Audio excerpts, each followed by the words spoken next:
The ballroom doors creaked open, and for a split second, the room froze. All eyes turned toward the young woman in a plain black uniform, clutching a silver tray that trembled ever so slightly in her hands. She looked fragile, almost breakable, like someone who didn't belong in a world of chandeliers and champagne. But what nobody knew was that she carried a secret, one so powerful that it could silence the arrogance of men who thought money bought intelligence, class, and worth. Her name was Elena Rossi, and tonight, while she walked unnoticed among the richest people in New York, she was about to teach them all a lesson. The moment began when a billionaire's mocking laughter cut through the music, sharp as glass. His words weren't just meant to insult, they were meant to crush. But instead of breaking, Elena's lips curved into the faintest smile. Because deep inside, she already knew something that he didn't. She wasn't just a waitress. She was fluent in 7 languages. And before the night was over, one single phrase in Japanese would silence the entire room. Crystal chandeliers spilled golden light across the ballroom. Waiters moved like shadows between tuxedos and glittering gowns, balancing trays of champagne flutes. The air smelled of roses and expensive perfume, the sound of violins floating in the background. At table 7 sat the man who commanded the most attention, Richard Caldwell, billionaire tech mogul, his voice as loud as his ego. He leaned back in his chair, sipping his wine with an arrogance that made even his friends uncomfortable. As Elena leaned down to place a glass of water before him, his smirk widened. "Hey, you," he said, loud enough for the table to hear. "Can you even understand me? Or do you just nod and smile like the rest of them?" Laughter erupted. A few guests chuckled nervously, unsure whether to join in or look away. Elena froze, her hand tightening around the tray. Richard wasn't done. He swirled his wine lazily, his smirk sharpening. "I bet she only knows how to say, 'Yes, sir.' 'No, sir.'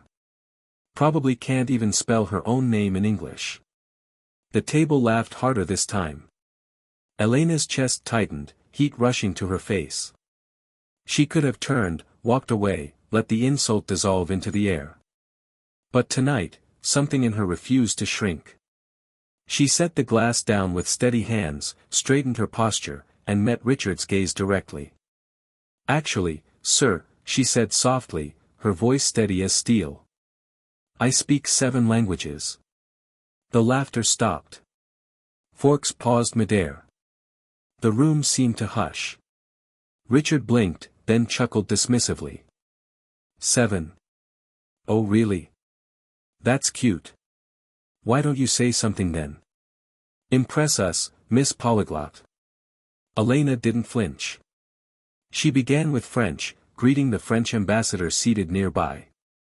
"Bonsoir, monsieur. Comment trouvez-vous le vin ce soir?" The ambassador's eyes widened in delight. "Parfait. Your accent, it's flawless." Before anyone could process, Elena switched to Italian, her words flowing like music. "Quel foulard veneziano est magnifique. Est-ce de Murano?"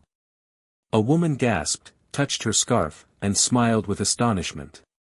Then Elena turned to another guest and spoke in smooth Spanish. "Espero que esté disfrutando la música. Tiene un ritmo encantador, no?" The guest laughed warmly, nodding. Gasps rippled through the table as she continued, flawless German to one, precise Arabic to another. Each word was not memorized, not forced, but natural, alive, as though she had lived in those languages her entire life. Finally, she paused, letting the silence settle. Her eyes returned to Richard. And then, in perfect Japanese, she whispered a phrase that would change everything. "Arrogance is the poorest form of knowledge." The words hung heavy, slicing through the air. At the far end of the table, the Japanese trade minister nearly rose from his seat, astonished. Incredible. Perfect Japanese. Perfect. The room erupted in gasps and whispers. Cameras clicked. Eyes turned toward Elena, not with mockery now, but with awe. Richard's smirk faltered. His wine glass trembled slightly. For the first time that night, he had no words. The Japanese minister shook Elena's hand warmly. "Young lady, where did you learn this? Your fluency is astonishing." Elena's smile was soft but laced with emotion. "I taught myself, sir. Languages were my escape." She paused, her voice trembling with memory. "I grew up poor. My father died when I was young, and my mother worked 3 jobs to feed us. We couldn't afford tutors or private schools. But I had a library card. Books became my teachers. Every night, while others slept, I lit a candle and studied French, Italian, German, Spanish. I wanted to believe that no matter how small the world made me feel, I could still connect with it." The room had fallen silent. Even the music seemed to fade. Guests listened with their hearts, not their ears. The Japanese minister turned to the crowd. "This woman is not a server. She is a treasure. Richard, you mock her for carrying glasses, but I see a brilliant mind.